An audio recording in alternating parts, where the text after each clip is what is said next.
Hey everybody, how's it going?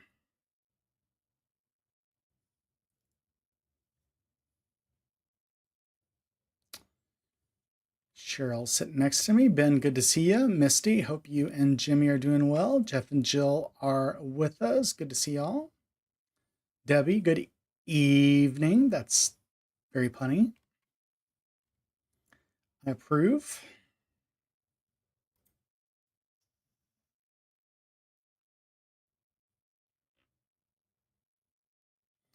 What is going on?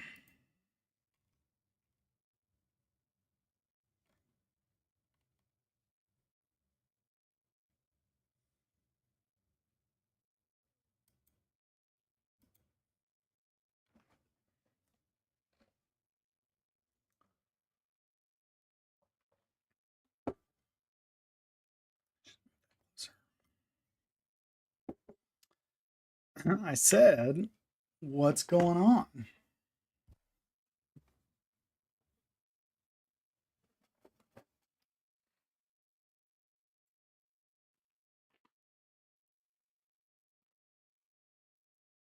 Solar panels have been humming. Literally humming or just working well? Are they generating more electricity than you're using? At least it's sunny now.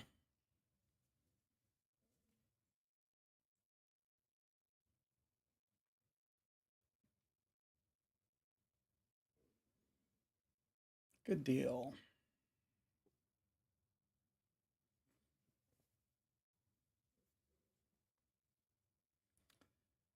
What's everybody else up to?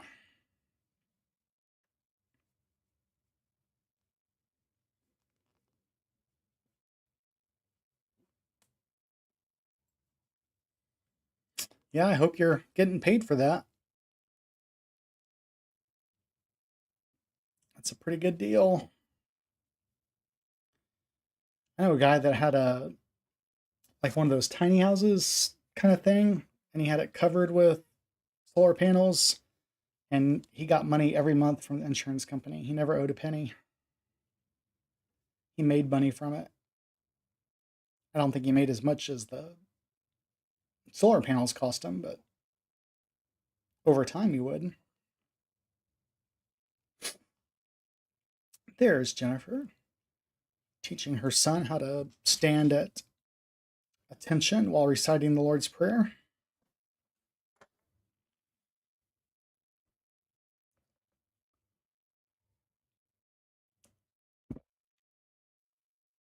I think a salute is in order. I don't know.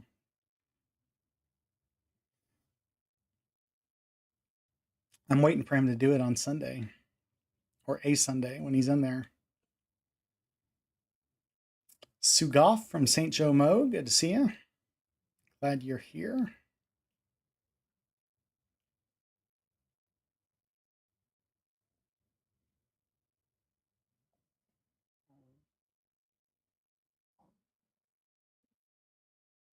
And I hope y'all can't hear my stomach making some noises.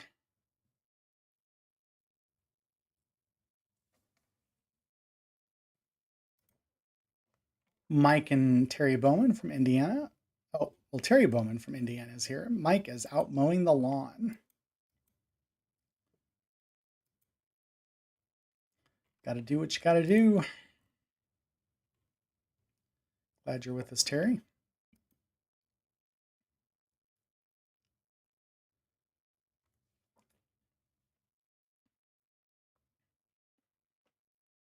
I don't know, Jennifer. I think it would be better if just he did it.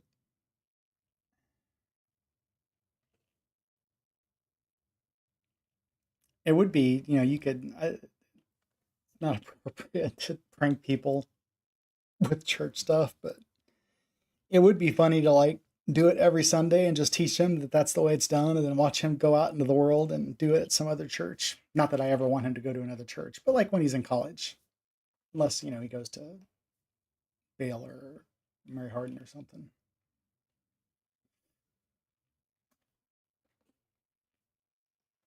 But again, using church to prank people, I don't think is what Jesus or Peter had in mind.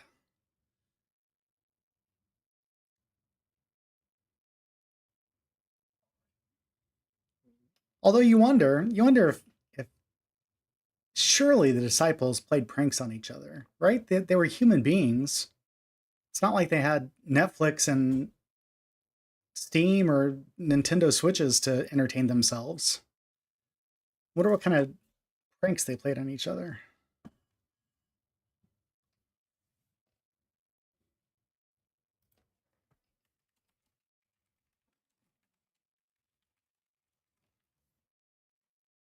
It's a thought I've never had before.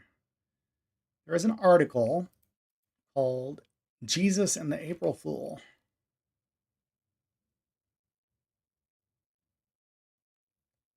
Proverbs 26:18 through 19. Like a madman shooting firebrands or deadly arrows is a man who deceives his neighbor and says, I was only joking. Man, there's some truth to that. I, I've been caught saying some not nice things before and then say I was only joking. And I wasn't probably serious about it, but that I was only joking does not absolve you of any sins or offenses that you have committed.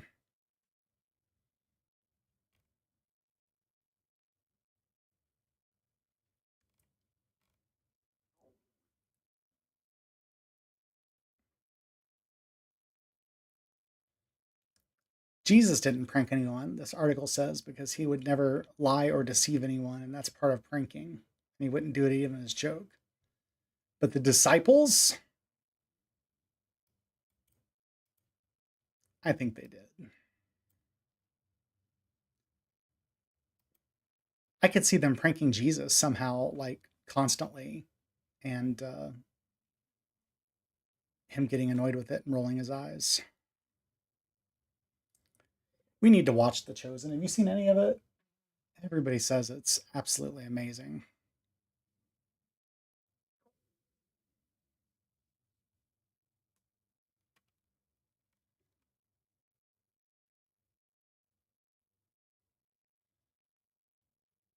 That seems weird to me. I mean, I think about that. James and John were brothers. There's no way. I know, Jennifer. I know you're a big fan. You're one of the people that have told me it's exceptional. Um, yeah, I know. I can't lean back anymore. Puts me out of focus. Uh, there's no way James and John didn't prank each other. They were brothers. And John had to prank Peter because he didn't. I don't think he liked him very much. His pranks were probably more mean spirited. Anyway, we probably shouldn't be talking about pranks, but yeah,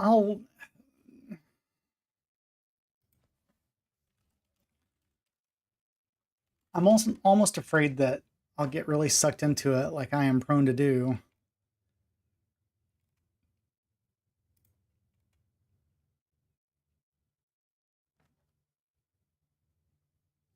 And then I won't get anything else done.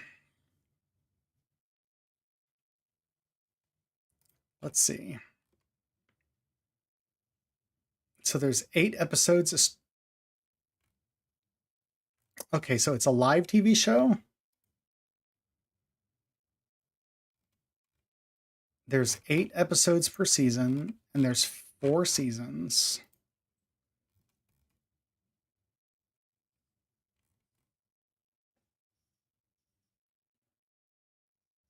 But the last season, let's see. I'm pulling up Netflix.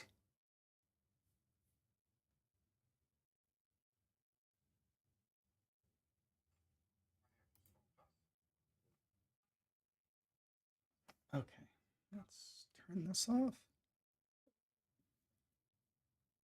I lost it. Sorry. I know y'all have answered the question by the time I get back to it, but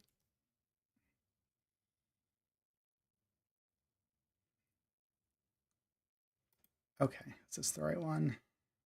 I don't want to watch it. I want to know about it. Okay, here we go. Yep, this is it. Episodes 1 through 8. So Netflix only has one season of it? What shenanigans is this?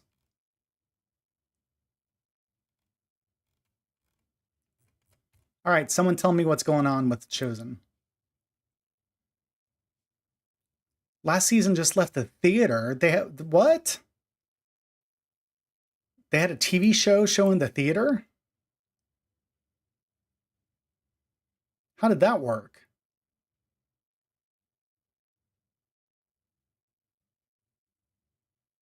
And why does Netflix only have one season of it? See, this is why I don't want to watch it. I don't want to watch it if I can't binge the whole thing. Silliness.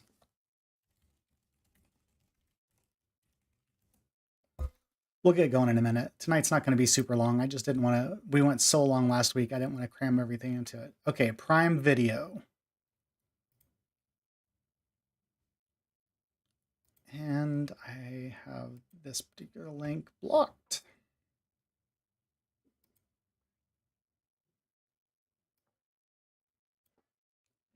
All right. Hang on a second. Domains. Add this domain to whitelist. Okay. And then I can click the link.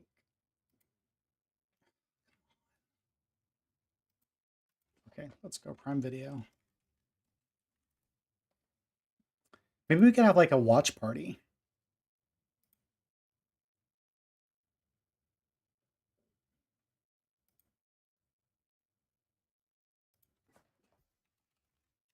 Maybe I could stream it. We could all watch it together.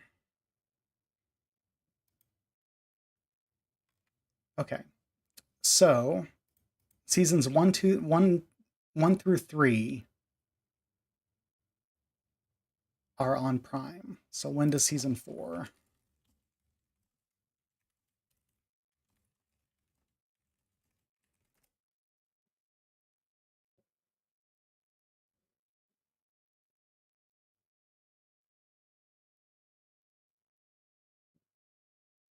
I don't know. I guess I'm done. There's evidently some Chosen app that you can watch stuff. The Chosen TV.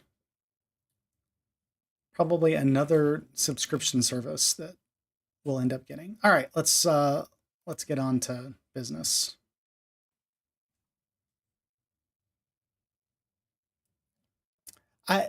So Debbie, I don't know anything about it, but I will disagree with you, and I will say that season 4 was released in theaters because they could make money from it.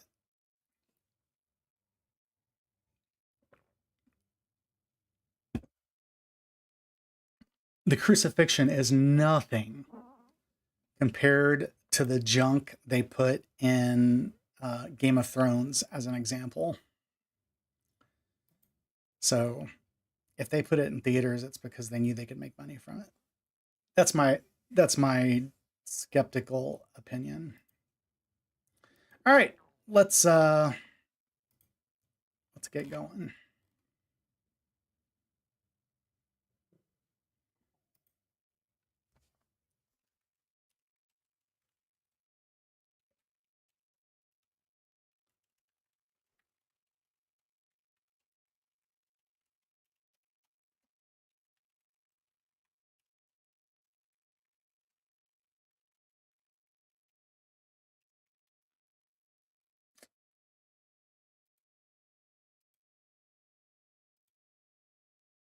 Interesting.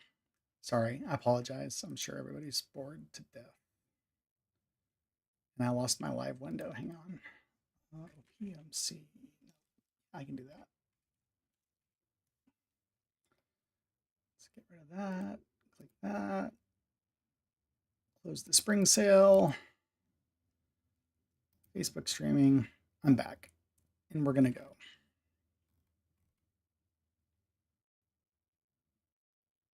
Yeah, 4 movies, mate. Well, I could even, yeah. Yeah, if they're an hour an episode, they would do 2 hours. But No, I know. I'm not criticizing them for wanting to make money. I like to make money too. I love being your pastor. I think it is the best job I could ever have, but I wouldn't do it for free. I almost do it for free, but not quite. Cheryl's falling asleep. That's my cue to get going. All right, Eve, Genesis 2.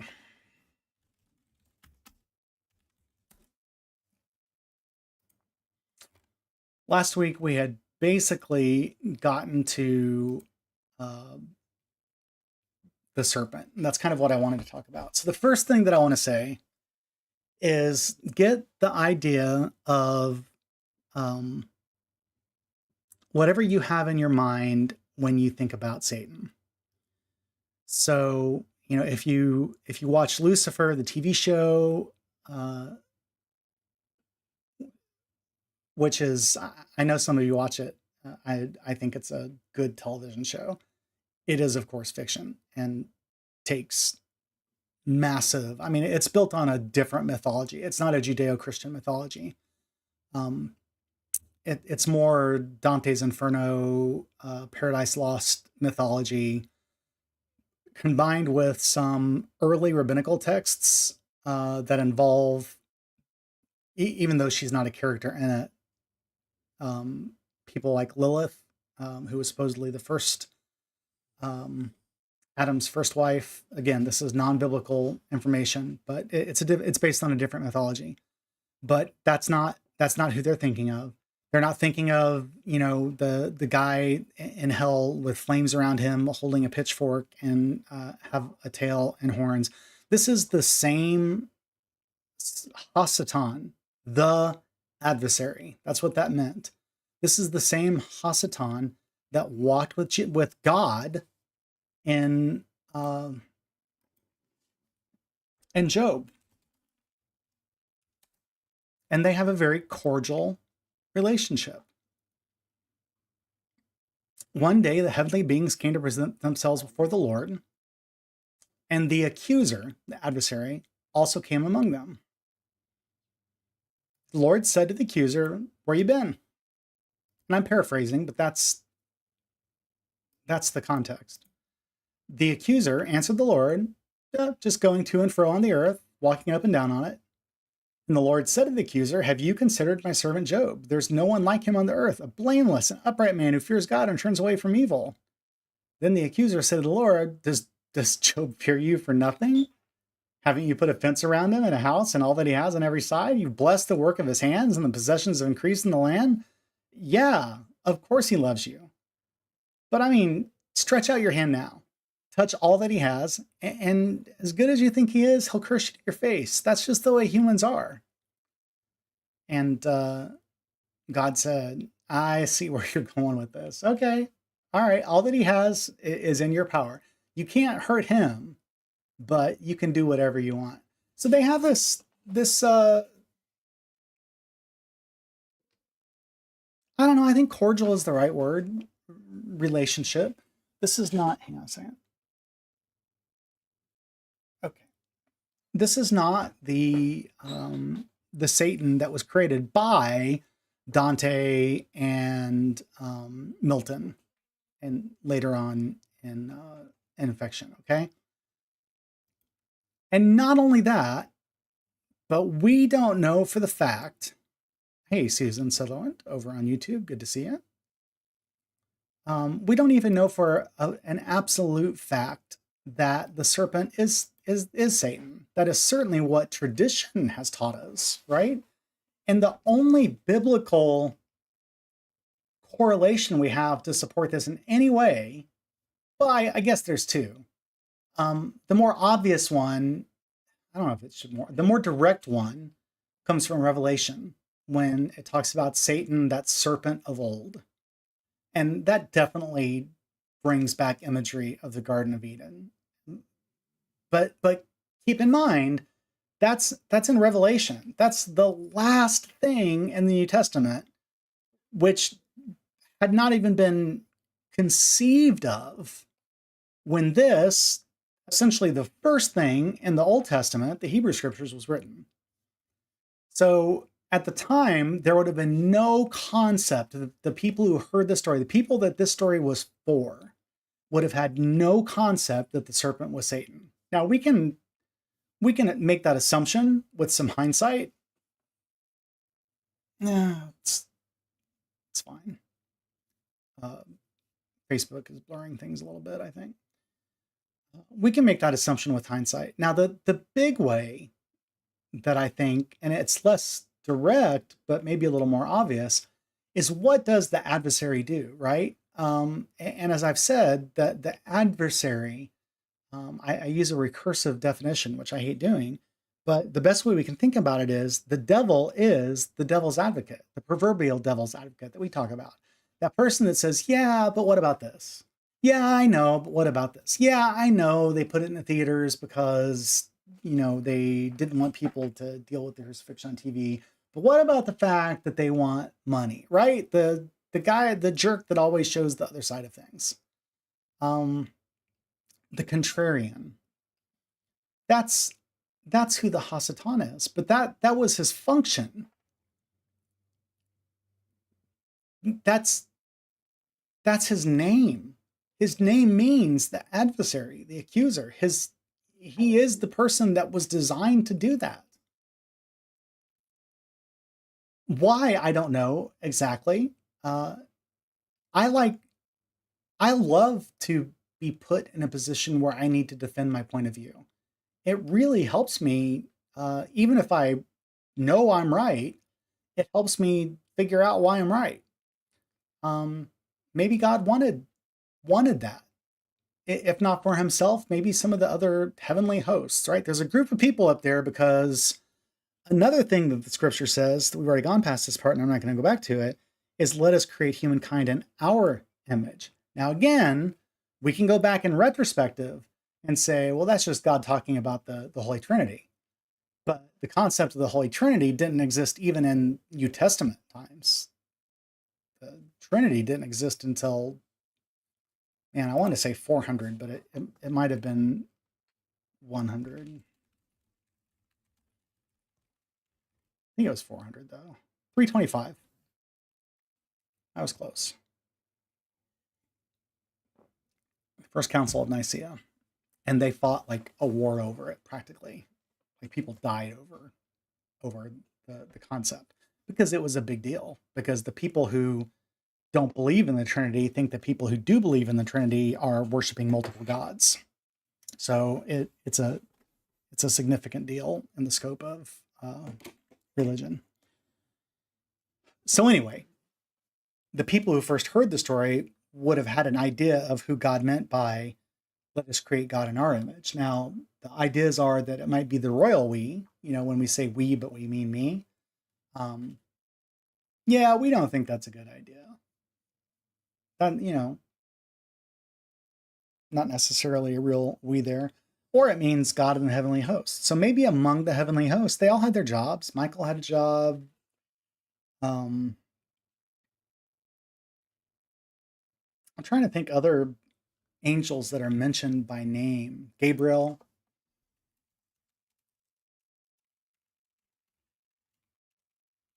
Again, so much of what we understand about this. Hey, I was right. It's really just Michael and Gabriel. Wow, I won. I won Bible trivia for tonight. Ooh, here's a trivia question.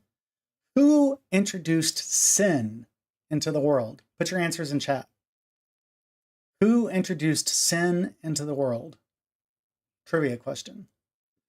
Raphael is also mentioned, but he's not mentioned by name. He is the angel of healing, who stirred up the pool of Bethesda, where the lame man was, and he was waiting for the waters to stir up so people could, whoever got in the water first would be healed of their infirmity. But yeah, only Gabriel, Michael mentioned. But we've got all these other angels that we know the names of, Azrael, and I'm not going to be able to think of them because as I said Sunday, I can't think of things on the spot anymore. That's how you know I've prepared. When I can remember anything, it means I've prepared. So maybe Satan, Lucifer, another angel, a fallen angel in this case. And I assume the conversation with Job happened before the fall, because part of the whole deal with the fall is he couldn't be back into heaven, right? So, who are the other? Uriel is one of the angels. Jeremiel. Anyway, it doesn't matter. The point being,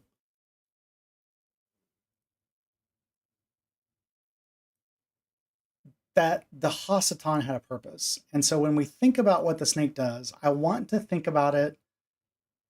It's okay if we think about it in a parallel line of thought, along with, like the way we understand it, along with the way the original hearers would have understood it. That's important. It's important with every piece of scripture that we study. Okay? So, so they're in the garden, and the serpent, and this is, man, every word is so important. The serpent was more crafty. I really want to know.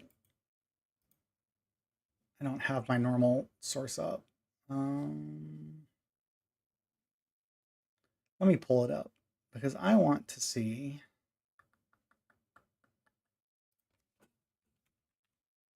what the Hebrew word is for crafty. Because that does not seem like a word that would exist outside of context.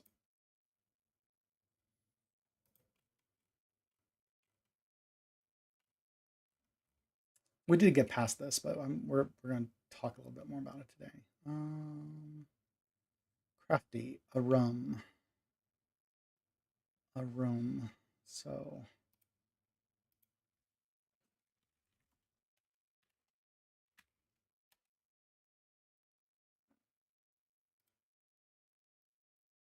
crafty, shrewd, sensible, prudent, and cunning. All those words is what arum means. Crafty, shrewd, sensible, prudent, cunning. How interesting.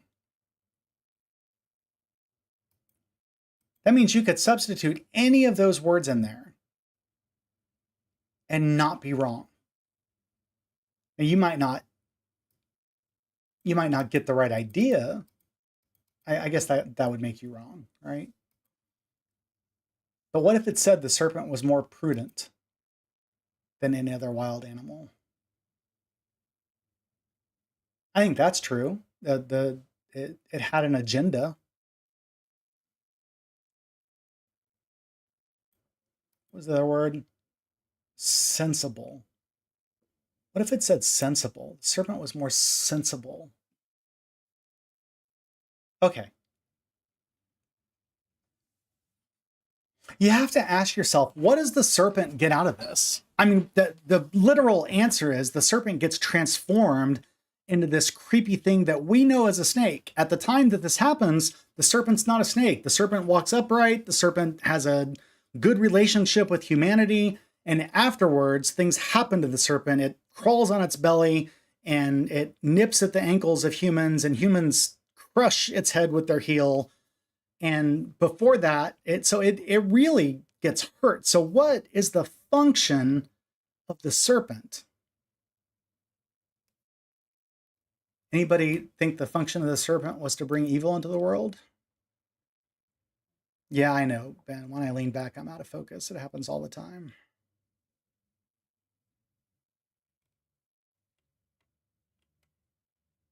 Cain brought evil into the world. Cain certainly brought the biggest evil into the world. But definitely not first. Jennifer's closer with Eve.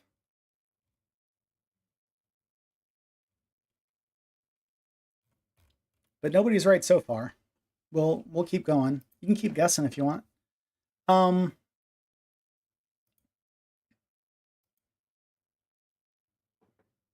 Did God say, you shall not eat from any tree in the garden?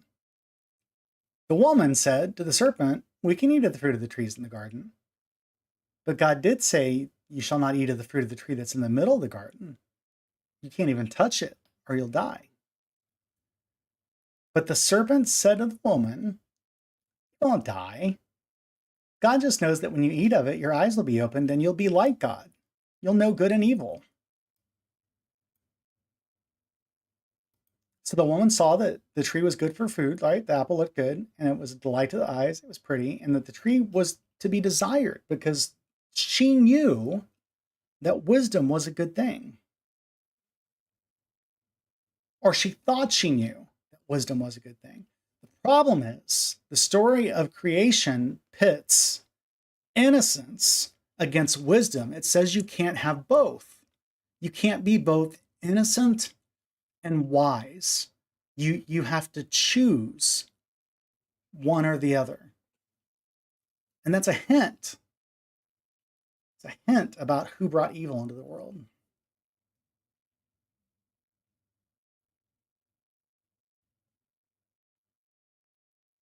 So she ate it. She gave it to Adam, who was with her.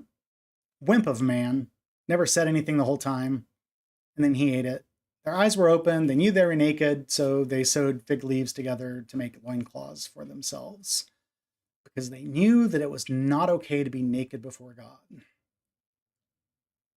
That's why when Jesus comes back the third time, Peter's on the boat, and he dives off. It's like from Forrest Gump, right? He dives off the boat and he swims to shore, and like the boat beats him in practically.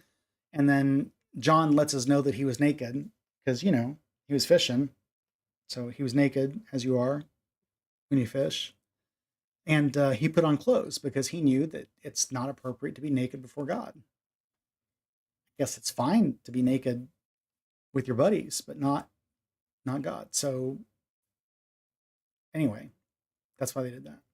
So they heard the sound of God walking, and he said, where were you? And she said, I hid.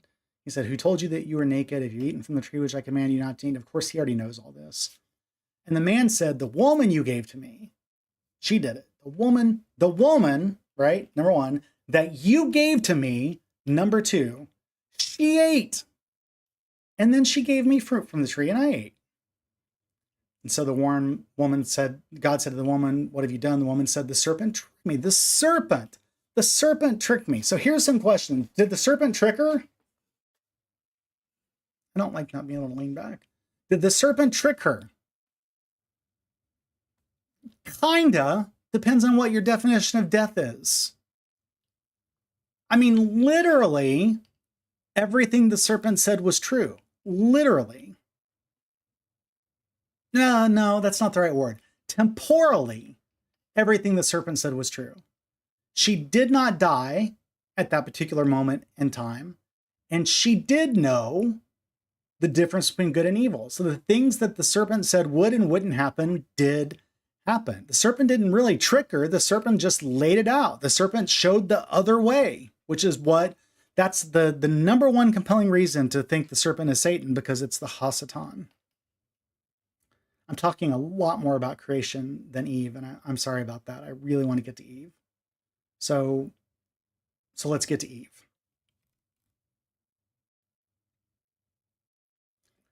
The man named his wife Eve because she was the mother of all living, and the Lord made garments of skin for his man and his wife and clothed them.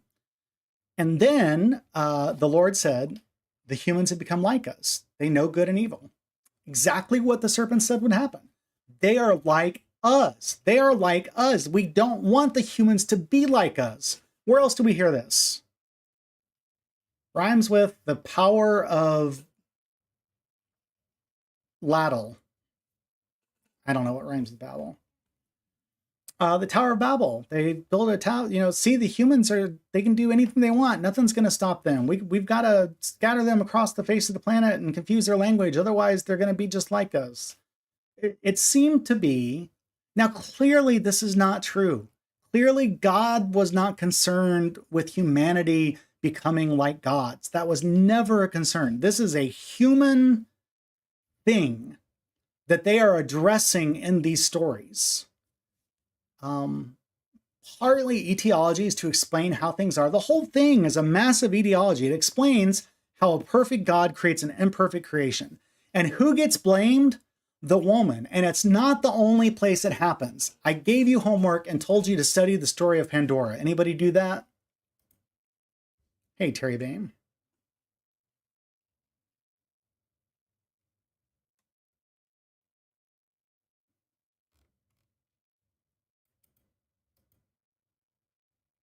What question did I just ask? Yeah, anybody do the Pandora? Okay, I'm gonna read you the story of Pandora. I'm gonna get a short version of it. Hang on a second.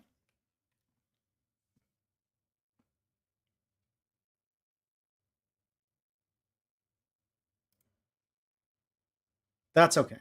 It's okay that you forgot.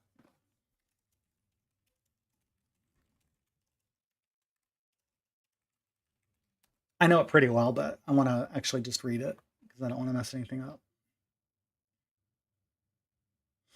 All right, the story of Pandora is a famous myth from Greek mythology, often used to explain the origin of misfortune in the world. It centers around Pandora, the first human woman on Earth, according to Greek legend. In a mysterious jar, I know we call it Pandora's box, but it was actually a jar, but we can call it a box, it doesn't matter, that she opens, and it releases all the evils into the world. Here's how the story goes. Pandora was created by the gods as part of a plot by Zeus to exact revenge on Prometheus. So what happened is Prometheus stole fire from the gods and gave it to humanity. It's an act that greatly benefited humans but infuriated Zeus. So you see, the Greeks were doing the same thing, and the Romans. They were using mythologies to explain how things were. So they didn't really understand how humans had created fire. They didn't have it one day, and the next day they had it, and it changed their entire life, right? For one thing, they got to eat lobster. I mean, how amazing is that? They weren't Israelites, so they were allowed to have lobster. Sorry, that's from Castaway. Anyway, to punish Prometheus and humankind, Zeus commanded Hephaestus, the god of craftsmanship, to create woman out of earth and water. What does earth and water make? Mud, clay. What was Adam made out of? Mud, clay. This woman, Pandora, was endowed with various gifts by the gods. The god of beauty gave her beauty. The god of charm goddess of charm gave her charm. The god of cunning, Loki, gave her cunning. In other words, the gods created her in their image. Aphrodite gave her beauty. Athena clothed her and taught her crafts. Apollo gave her musical talent. Hermes, the messenger god, instilled curiosity and deceit. So she was both beautiful and deceitful. So as part of her dowry, she was given a jar, commonly referred in modern times as a box, and was instructed never to open it. Well, if you want a human being to do something, tell him not to, right? The jar contained all the evils of the world which Zeus had packed into it. Pandora's curiosity got the better of her, and despite being warned, she opened the jar, released all the evils into the world, hardship, sickness, and other miseries. After all the evils flew out, only one thing was left inside the jar as Pandora quickly closed it, the spirit of hope. This part of the myth suggests that despite the presence of evil in the world, there is still hope to sustain humanity. Is that crazy or is that crazy? It's another mythology where a human being, a woman, created in the image of the gods who did the creating, was responsible through an act of disobedience of bringing evil into the world.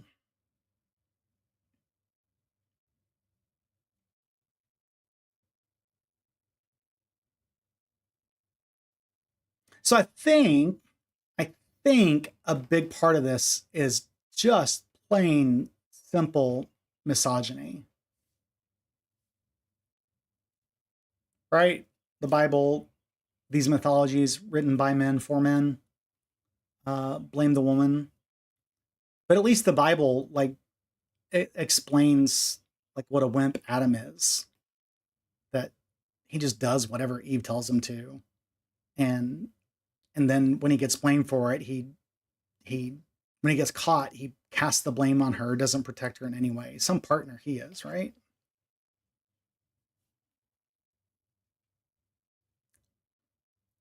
Anyway, those are the two stories. The similarities are just very, very, very clear. Now there are other mythologies that sort of combine the concepts.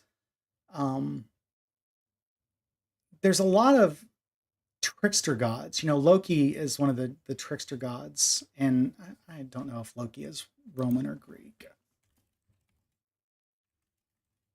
I know he's Norse. It's Norse. Why did I just say I'm dumb? Sorry. So Hephaestus, who created Pandora, is an equivalent of Loki. And in the Romans, it was Vulcan. Sorry, Star Trek fans. It's kind of funny to think of Vulcan as the trickster god of the Romans, huh?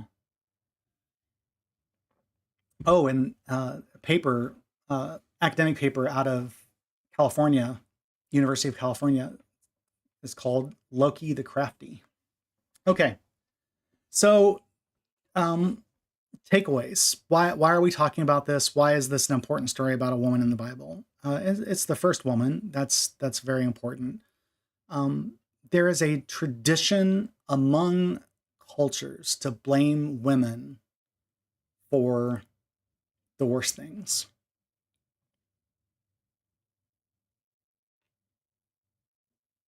You know, even the Trojan War was all because of Helen of Troy, right? So a woman caused that. David's downfall in the Bible. I mean, I think we know better, but I'll guarantee you for centuries, Bathsheba was blamed for that. Women are just blamed so often. In fact, the Bible's incredible as being a source of mythology that lifts up women, which is why we're going to talk about them. It just starts with a very typical cultural story of a woman doing something bad. Now, I will give you my answer to who brought evil into the world. I would say it was God. I would say God brought evil into the world. Why? Because let's compare it for a second with the story of Pandora. Who really brought evil into the world in the story of Pandora? Was it Pandora, or was it Hephaestus, who gave her the jar knowing she would open it? So I think, mythologically speaking, and keep in mind, I don't take the story of Adam and Eve literally. I don't think it was written to be taken literally. I think it's a mythology to explain how perfect God creates imperfect people.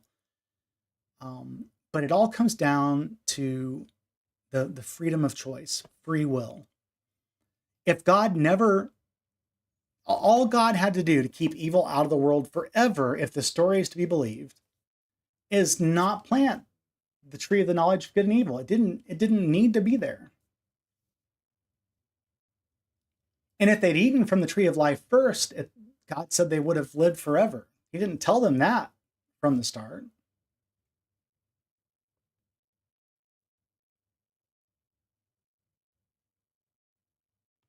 But there's this, I mean, it's a cruel idea to think that God planted a tree just because he knew that humans wouldn't be able to obey that one rule, right? It's that curiosity. If you want a human being to do something, tell them not to, right?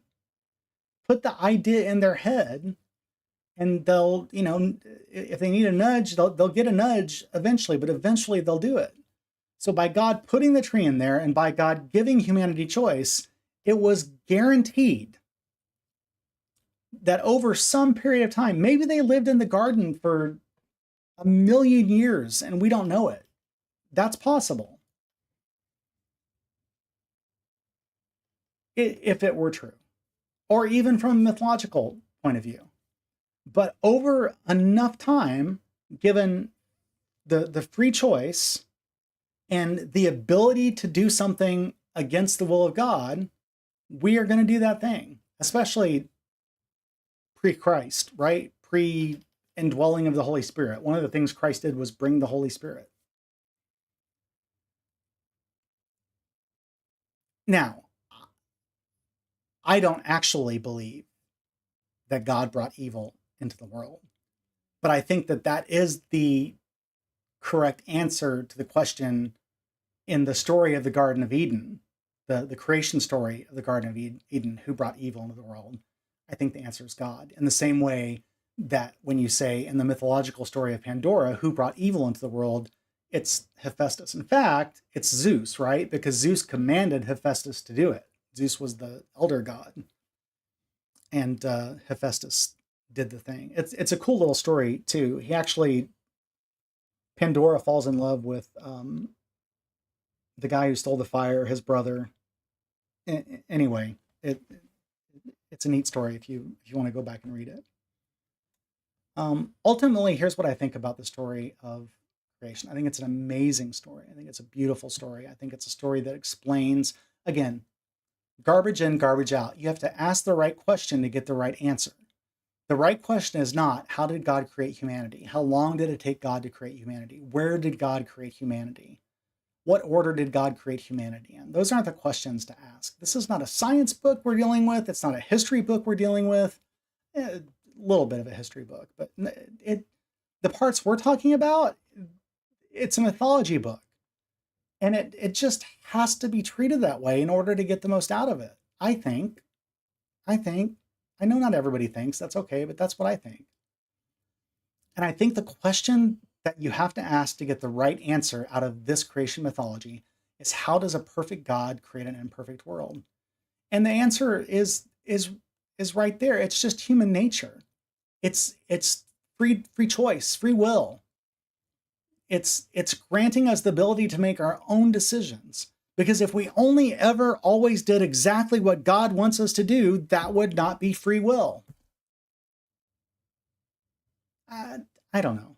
Maybe it would. I guess there are times where you can choose two things, neither of which are evil. So maybe I can't make that blanket statement. But I think you understand the truth behind it anyway, right? So take it easy on Eve. She gets a really bad rap for being put in a situation where any other human being other than Jesus would have done the same. And that is the point. The point of the creation story is that it defines the human condition. Created by God, loved by God, separated from God because of disobedience to God. And somebody said, let's write a story that encapsulates all that. And they wrote this amazing story that we know as the story of Adam and Eve. See, I told you tonight wouldn't be long. It's not even 8 o'clock yet. Any questions? Any thoughts? Any comments? You think I'm an idiot? Are you never coming back?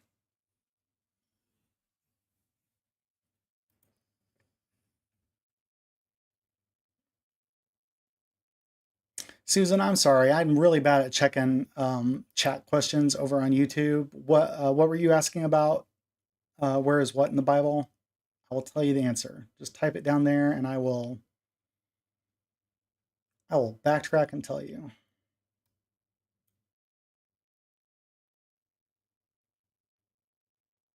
And by the way, do not for a second think that I don't believe these stories are sacred, that they teach us truths with a capital T, that they are essential absolutely essential to understand and to come to a saving relationship with Jesus Christ, Old Testament, New Testament alike. Just because I don't think they're literal does not mean I don't think they're true. Okay? Don't ever think that. To make humanity challenging or entertaining for God, yeah.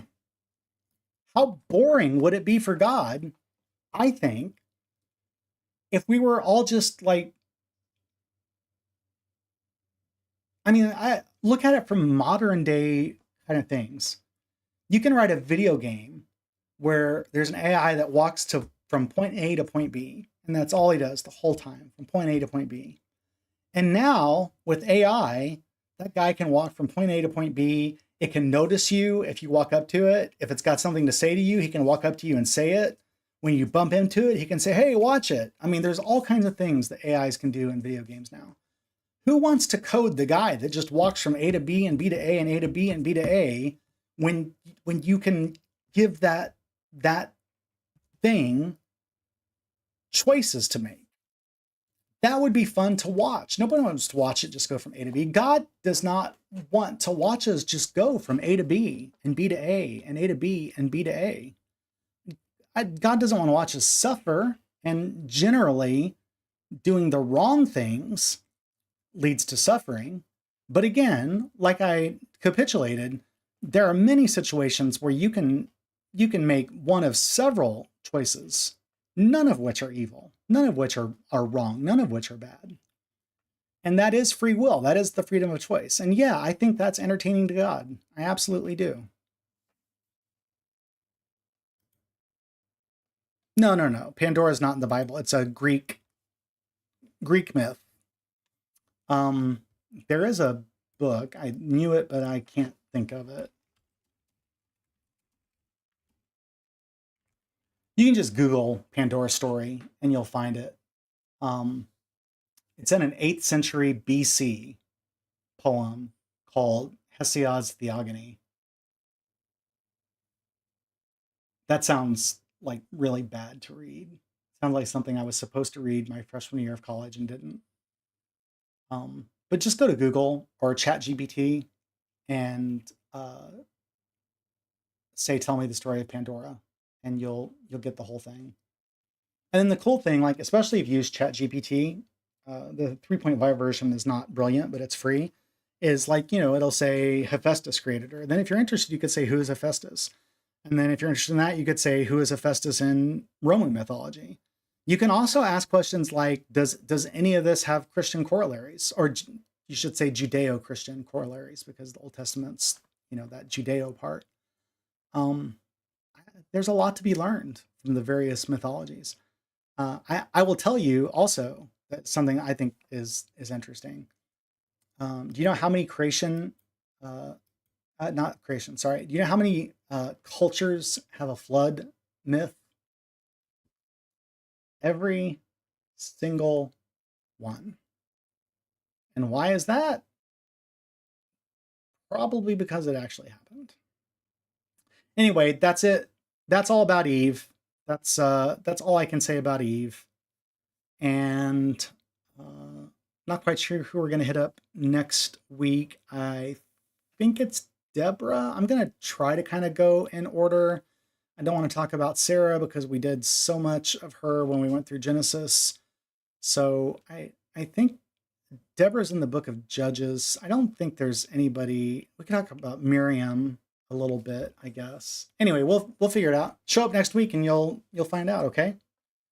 So that's it for today. Thanks for joining me. I hope that you enjoyed it. If you didn't, let me know and I'll try to change up formats a little bit. I want you guys to enjoy this.